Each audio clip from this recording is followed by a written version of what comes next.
we always take a little sip of rum now and then. Yeah. What do you call it? The grandma medicine? Or grandma medicine, or there's a local name where, well, we call it on our own. There's a bar which makes it as well. We call it Smack My Ass and Take Me to Bed. If travel is your passion and you want escapism while still upholding your work and family responsibilities, you can travel vicariously from the comfort of your own home. This is the Radio Vagabond. In parts of this episode, I'm using a special binaural recording technique. It's also known as 3D audio, so I suggest that you put on your headphones for this one to get the best experience. My name is Palabo, and this is the Radio Vagabond, episode 210. Welcome to Dominica in the Caribbean Sea. After almost 2 years of not seeing a ship in our lovely harbour, the crew is upbeat and pumped today, happy for you guys to make this possible. So on behalf of the captain and crew, I want to thank you so much for making this possible for us. This is not Dominica, because before getting on the island that's the focus of this episode, I revisited an island where I already spent a week. Now you sound like you had breakfast. It was the day before I was back on the beautiful Antigua in the island nation Antigua and Barbuda. Since I already seen almost every corner of this island, known for having 365 beaches, I decided to do a trip around the island on a catamaran ship and see the beaches that way. If you find yourself on the opposite side, means you're no longer on board. And we only turn back for women and kids. We also had a longer stop on one of the beaches where we got to snorkel in the corals for a few hours. I'll be pointing out points of interest to you guys, just to let you know who you're sailing with, that you don't go around calling us, hey you, island man. We're going to start with the most important set of guys, and those are your captain. Your captain is the important guy today. Give it up for your captain, that's Captain Cleveland. I absolutely love this place and the people. They are so chill and have a great sense of humor. If you haven't heard the 3 episodes from the last time I was here, I highly encourage you to go back and listen to them. But not now. First, we're going to Dominica.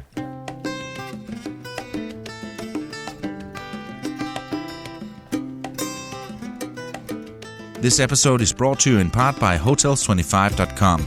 It's a website that helps you find the best prices on hotels and guest houses and hostels around the world in one simple search. Hotels25.com. When I saw on the cruise ship itinerary that we were going to Dominica, I thought it was the same as Dominican Republic. Yeah, I'm not proud of that. But Dominica is not the Dominican Republic. It's a separate island and an independent country 1,000 kilometers, over 600 miles, away in the eastern Caribbean Sea. The official name of the country is the Commonwealth of Dominica. It was named by Christopher Columbus after the Spanish word for Sunday, the day of the week on which he first spotted it. The capital, Rousseau, is located on the western side of the island, and this is where the cruise ship docks. This island is small, only 47 kilometers, 29 miles from top to bottom, and 26 kilometers, 16 miles wide on the widest spot. That's 750 square kilometers, 290 square miles. Technically, you can drive around the island along most of the coastline in 5 to 6 hours, but driving on the island of Dominica is not for the faint of heart.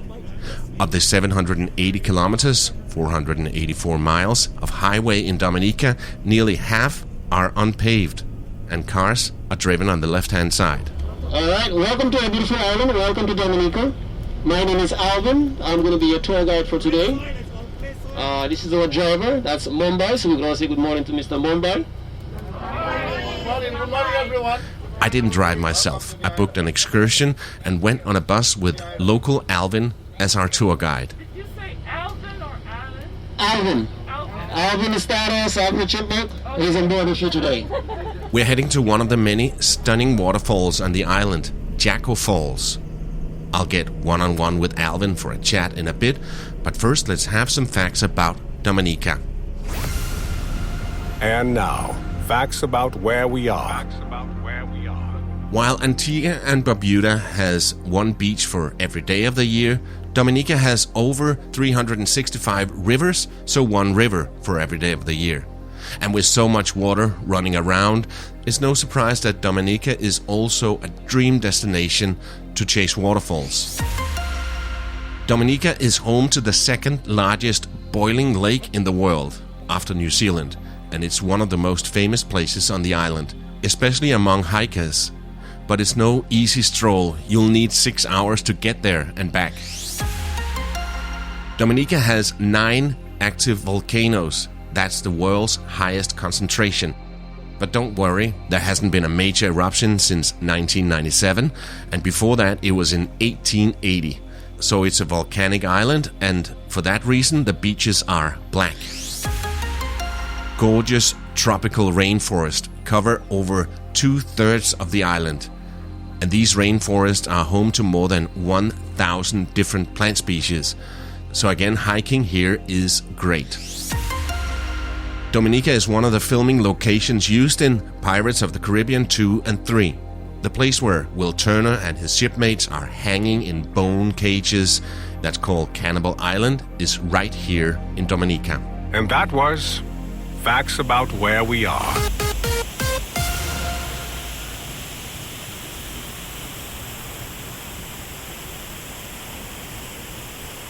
As you heard, Dominica is home to endless rivers, waterfalls, rainforests, and volcanoes. And for that, they have earned the nickname the Nature Island of the Caribbean. So, Alvin, we are at a waterfall now. Where is this exactly? We're in the middle of the island? We're in the middle of the island, up in the rainforest, so we call Mona Trois-Pitons National Park, also named as one of the World Heritage Site by UNESCO. You are just about, say, maybe 15 to 20 minutes away from the roundabout, which is the center part of the island. And the roundabout, that's the center of the island, yes. So pretty much right now you are 2,000 feet above sea level, all the way up in the interior, up in the rainforest, and at the Jacko waterfalls. If you like this podcast, I'm sure you will love a podcast called Far From Home. It's produced by a longtime radio producer, Scott Gurian. He travels around the world to some extreme, faraway places. They lead us upstairs into this club, and we're just like, what is happening? The manager comes in, and he's like, hey guys, I'm so excited to see you. How's it going? And we're looking at each other like we're doing fine. And he's like, if you have your CD, let us know, we can play your music tonight. They thought we were rappers. They were just like, you don't have to stand in line. You could just come on inside and come up to the VIP. I think Alvin had a fitted Yankee hat on at the time, and I think I had one on as well. We just like dressed like typical New Yorkers, and we didn't realize that we resembled a rap duo. But that night, we got the taste of what a celebrity nightlife would be like. We had girls come in, they're sitting in our laps, they're taking pictures with us, we're signing autographs. We have girls auditioning to be in our video, and one girl is like, I've been taking hip-hop dance classes in New York, let me show you what I can do. And we're looking at one another, and I'm like, who do they think we are? And he's like, I don't know, let's just see how long we can go with this. Out of 22 Caribbean islands tracked, Dominica is the least visited by tourists. But this study is from 2008, and this has changed a bit since then. Yes, in 2008, Dominica was pretty much, as I said earlier on, a bit lower down on cruise visitors. But that's from 2008. From 2008 to now, it has dramatically rise up. Due to the COVID, it's kind of a little slow for now, but otherwise it has rise up to a state where we have to actually change from bananas as a main source of income to tourism as our main source of income to us here on the island, which is very good, and we're very appreciated that the guests are coming to Dominica and visiting the island, and we try our utmost best to give them something to go back home with. And it's not only you that actually work in the tourism industry as a guide, but it's everybody on the island. It's pretty much everybody has their part to play in the tourist industry, and to ensure that it's safe and guests continues coming to Dominica and visiting the island through cruise ship or through flights. And it's a big team together. The number, I won't be able to know the number, but it's a very huge team which comes together and put everything in preparation. We the guide, the taxi drivers, the supervisors, the companies we work for, the boss from the companies, the government. Everybody has. And the shops. The souvenir shops, the bars, the music. Everything comes together as one big team. Yeah. And try our utmost best to ensure that we give the visitors something to remember of our beautiful Caribbean country we call Dominica. We give them something to go back home and remember and tell their friends and loved ones. Exactly. That's an island to come to and look for the different companies, which does at all, because they all are good companies. Yeah. So I'm not discriminating. But where you're different from, when you think of the Caribbean, you think white sandy beaches. But that's one thing that's unique for you. You don't have white sandy beaches. No, we have no white sandy beaches, and Dominica is a volcanic island. And that's something unique we have here in Dominica, having the beautiful black sandy beach on the island, which is very unique, and most people don't get the opportunity of seeing a black sandy beach. And that's one of the islands they would get the big opportunity to come and enjoy what a black sand beach looks like, which is very nice. And the Caribbean is very nice. And you've been an independent nation since the late 70s, but used to be a part of the UK, and you're still in the Commonwealth? We're still part of the Commonwealth, although we're independent right now. We gained independence in 1978 from Britain, but we're still part of the Commonwealth. That's why we say Commonwealth of Dominica. We still carry the Queen on our currency here, which is still part. And I would say that's a young queen. That would be Claire Foy on your money. Well, I would say yes. I'm not too sure which one it is, but I would say yes. It may be here. But it's so beautiful, the money. It's different because normally it's landscape, but this is if we were talking about photo, like a portrait mode. So you have to turn the money bill. It's so beautiful, and I put a picture, and it's see-through. I put a picture on the RadioVagabond.com. One of the things is with the currency we have now is pretty much new. We used to have a first one, which is a paper, which is a lot different than the one we have right now. But this one is more outstanding. It's more unique. It's very good to take photos of. It's very good to have a souvenir, so you can remember the country you've been to and how pleasant and nice, the warm and friendly the people were here. But we still feel the British thing here. Your official language is English. Mm-hmm. You also speak a bit of Creole. Yes. But then you drive in what I would call the wrong side of the road, like they do in Britain and a lot of other former British colonies. Yes, with the system here in Ireland, we still have a lot more of the British in driving on our left-hand side. As I say earlier on, the Commonwealth. So we're still part of the British, so we still continue the same pattern of the British to us here on the island, although we're independent, we have our own prime minister, government and stuff. But we still keep part of the British with us, of course. Which is unique for us again. Yes. And then your national sport. Well, cricket, it's a very interesting sport. For me to explain it all, we have to actually be sitting there and watching the game, or if you watch on television, you may be able to pick up some of it, but it's a very interesting game. It's a very fun game as well. Do you play? Yes, I play cricket, I play soccer, I play basketball and volleyball. Yeah, nice. And what about the Olympics? Were you in the Olympics? Yes, this year Dominica did take part in the Olympics. We took part in swimming, and I think swimming and long jump. There was two people from Dominica in the Olympics. You didn't take any medals home? That I'm not too sure of. I had a chance to really follow up on. I will look it up. Look it up and then you let me know as well. I did look it up. Dominica had only two people competing in the Olympics in Tokyo. Denny Gluck in the men's 800 meters event and Thea Lafont in the women's triple jump. And no, they did not take home any medals to this tiny island nation. But it is a very small country, and I come from a small country of Denmark, and it's so nice to be in a country that's actually smaller than us. It's very rare that happens. That's right. But we're a lot bigger than you guys. And we're 5.5 million, which is not a lot. No, but it's still, quite a lot more than us for sure. Exactly. Because we only have 71,000 people living here. 71,000 living here. As we're driving back to Rousseau, we can see the city from above and the fairly new Windsor Park Stadium. A multi-purpose stadium in Dominica. It serves as the national stadium and is used mostly for cricket matches. The stadium cost $17 million, 12 million euros to build, and was paid for by China as a gift to the people of Dominica. Have you ever wondered what the places in this podcast actually look like? I have. So, I started following the Radio Vagabond on Instagram, simply by searching Radio Vagabond.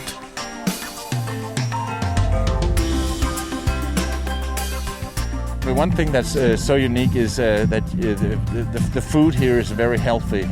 Definitely, Dominica is one of the islands we say, if you're looking for an island to come and have some local Caribbean food, Dominica is the island. It's vegetarian. We eat a lot of vegetables. We eat a lot of seafood, much of the seafood than the beef and pork and stuff. And that keeps us healthy and going. And most importantly, we always take a little sip of rum now and then. Yeah. What you call it, the grandma medicine? Or grandma medicine, or there's a local name where, well, we call it on our own. There's a bar which makes it as well. We call it Smack My Ass and Take Me to Bed. And you mentioned that there was a very old woman that passed away not that long ago, and she was one of the oldest people alive. A very long time ago she passed away. A long time ago. Her name was Elizabeth Pampo. She passed away at 128 years old. So right now, 128. Wow. When Elizabeth Pampo passed away in 2003, she was the world's oldest living person.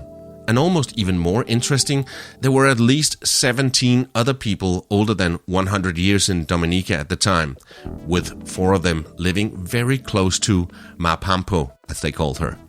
And from a population of just 70,000, that is making it the country with the highest concentration of people older than 100.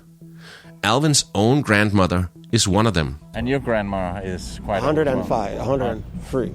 105 years old. Right now. Wow. And she gets the rum still. She gets the rum still, and she's still going. She do get up in the morning and do a little cleaning in a little garden in the backyard, plant her own little citruses, and grow them and dish them to her family and friends around. Yeah.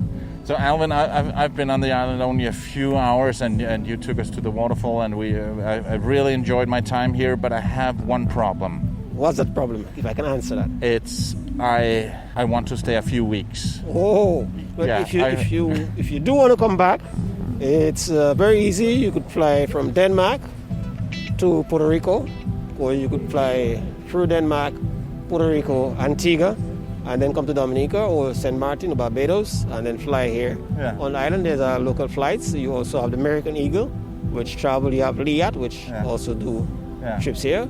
And I hope to see you.